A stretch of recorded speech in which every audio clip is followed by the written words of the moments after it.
Oh my god! What a shot! That was 300 meters away. Wow. Hello everyone, welcome back. This is an Apex Legends video on team fights.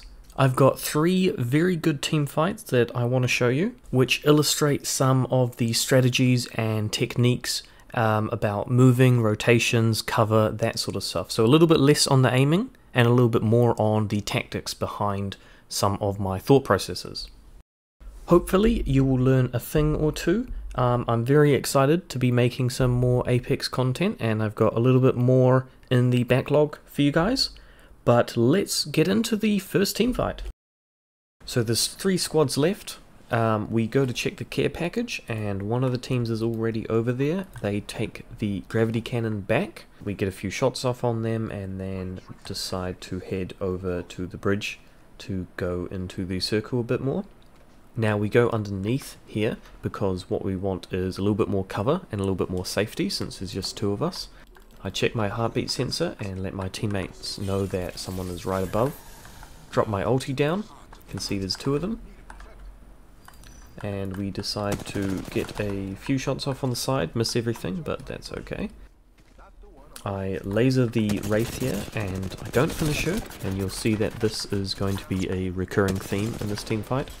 I follow it up with my tactical ability so that we have vision on them, and then I decide to throw a few grenades skyward. So I want to pause it here just for a moment because again my focus is on positioning and rotations here. If my grenades didn't hit, we would have been out in the open and they would have been at full HP. So it was a very risky play this in hindsight, because you can imagine if the grenades didn't hit them and they heard us going around the side, they could have just jumped up on the ledge and there's no way that we would have survived. So again, you should always be thinking about cover and the risk reward that you will be taking every time you move from one position to another. Fortunately for me though, it pays off. I drop 2 of them, I think, quite low with those grenades. And my teammate and I sense that this is a good time to try challenge them a little bit more because we know a couple of them will be pulling batteries.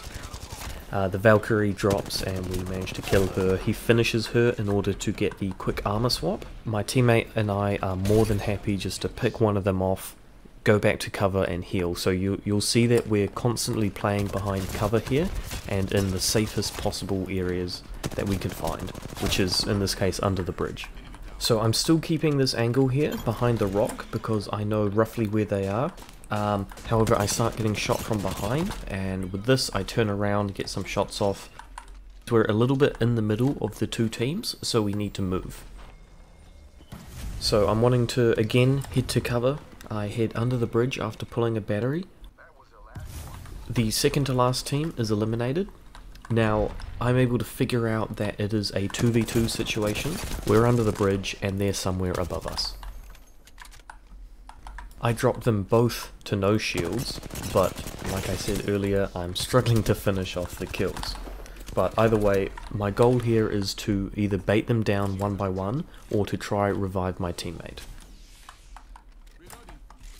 I start the res knowing that they'll be able to hear me, so I'm listening out for their footsteps, and I stop halfway through because I think that I hear one of them. So I drop one of them and then do a quick armor swap before I try scout out where the last person is.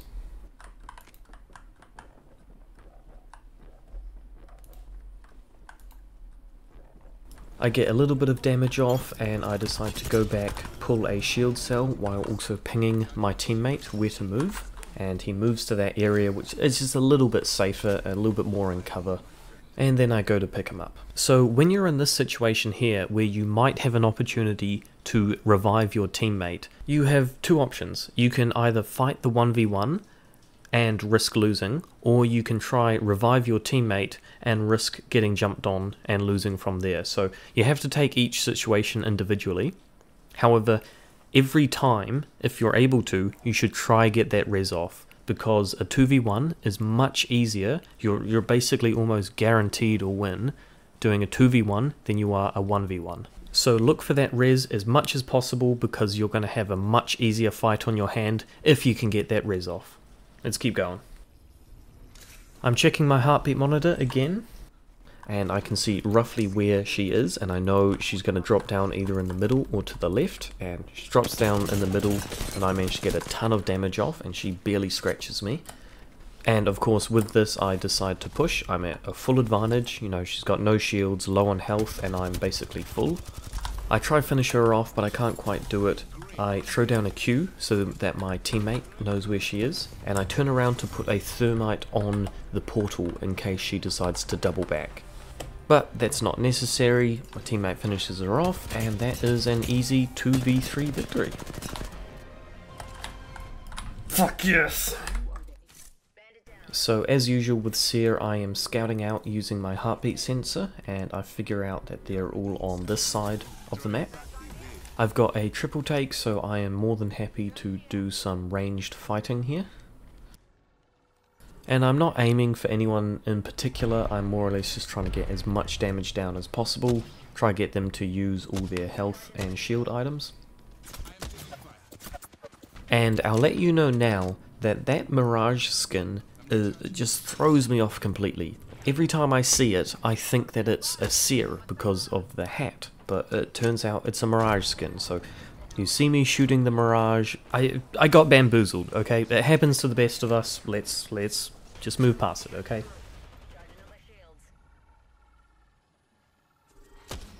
So the new circle location appears, and we're in a slightly better position than the other people who are at that little building up there. We're going to be able to take the high ground and be able to get there a lot faster. Now we start moving towards the circle. I think the better play would have been to gone round to the right hand side and then approached it from the top. Instead, the Mad Maggie gets a little bit ahead of herself, and because she's split from the team she ends up dying, which puts us in a little bit of a tough position. But I decide to back out and go the way that we all should have gone to begin with. Coming around this side on the right and approaching from the top gives us complete protection from anyone on the left side, and it also means that we can safely get to a high ground position, which will give us more of an advantage. So we're always looking for those small positional advantages, especially with the changes in ranked. I check the heartbeat monitor as I'm approaching, just in case someone from the other team is trying to thirst the Maggie, but it's all safe, so I push ahead for the res. And this is where Seer comes in handy a lot, so I am double checking the heartbeat monitor. Everything is telling me that he is behind this rock here. He makes the move and we crack his shields, and I decide to drop my tactical on him because I want to see if he dropped or if he's staying there. And Maggie also takes full advantage of my vision that I gave her and drops down her tactical, forcing Octane to move, and that gives us an easy cleanup kill. And of course, right where we downed Octane there is the best position in terms of high ground. Earlier, if you remember, the team was down in that building to the left, and they have obviously made their way up towards the rocks. So this is the position that we need to get in. We need to get on top of those rocks. As I'm moving up, I'm checking my heartbeat sensor. Those two arrows are telling me that they are on the lower ground. And as I hear the Octane jump pad going off, that's when I decide to bring out a few grenades. And I finally get my revenge on that bloody Mirage, who I kept mistaking for Seer. So fortunately with the triple take, it creates a little bit of a lightning effect around the person that you shoot. So even when he uses ulti, I knew which one to aim for. And by the time I turn around, my teammates have already cleaned up the last person, and that's another easy win. Okay, so last clip of the day. 4 squads left, 30 seconds until the ring closes, and it's closing mostly around this structure area here. As usual, I check my heartbeat sensor and let my teammates know that they are up there. Now, in this part here, the other team doesn't know that we know that they're there, so they think that they have the jump on us, when actually we're going to be expecting them the entire time. Now, we use the Octane jump pad and we all fail. So let's just move past that. I decide to go for the very long flank. Now, when you're flanking another team, you need to remember that you don't want to overcommit. Your job isn't necessarily to run in there guns blazing and kill everyone, because if they turn around and kill you, well then it's a 3v2 situation and your flank failed. what you should be aiming to do is drawing the enemy's attention towards you to enable your other two teammates to push up. So fortunately, one of my teammates already knocked an enemy down, so I know that I could have played a little bit more aggressively. But let's say he didn't. My job is merely to create a distraction behind them. If their attention turns towards me, then my two teammates can move up, and we're sort of attacking from both sides. They don't have the cover to cover from both flanks, and that's a really effective flank. So a couple minutes later after looting, 3 squads left, and I am using my heartbeat sensor to try figure out where they are. And if you see this wee little blip on the screen here, that is an indication that another team is just slightly outside of the range of your heartbeat monitor. As I'm moving towards that team that we're shooting on, I am double checking my heartbeat monitor. I want to make sure that we don't get flanked from the side. However, again, my heartbeat sensor gives an enemy away. You can just see it. I get up to get a better high ground angle and drop some bullets onto them, and then I switch my attention to the other team. I think I should have been a little bit more careful about the team behind me, because they could have punished me for being quite out in the open. Whether my two teammates are up there and they're much safer and they're playing the circle, so they're playing the safer game, whether I am a bit more of an aggressive player, I guess. However, now I am a little bit more in cover and I'm protecting the backside of me from being shot, and this is just a really easy cleanup.